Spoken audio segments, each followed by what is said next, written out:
postoje crni. Gde ste bre ljudi? Danas ćemo igrati Tour.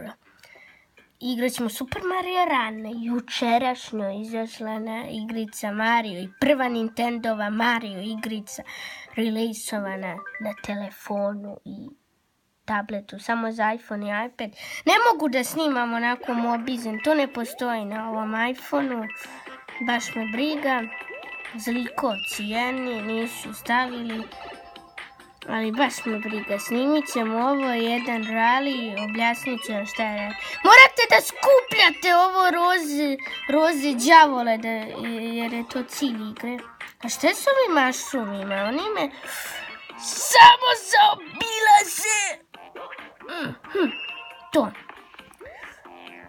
Dobro, ajde mushroom broj 3 ako uopšte postojiš na ovom svijetu. Molim te. To. Molim te da je ovdje negdje. Verovatno je ovdje broj 3. Daj.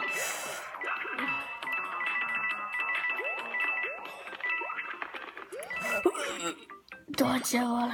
Moj balončić. On će me spasiti. Dođe, vola. Ti čudino je ne.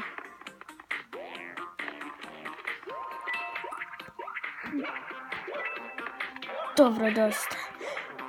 Pa mogao sam samo ovako koji sam ja. Ludak. Pa baš me briga. Sve sam iskupio. Sad ja idem malo na... Da pređem ovaj level. To! Uspeo sam svih 5. Sad sam ja King Rozih. King. Ubio sam vam slepi miševi, ne lažite.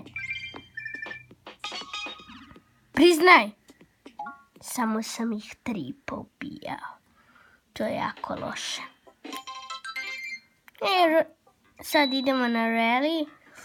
Boss ili rally. Šta ću drugo da izabere? Airship Cannon Fire.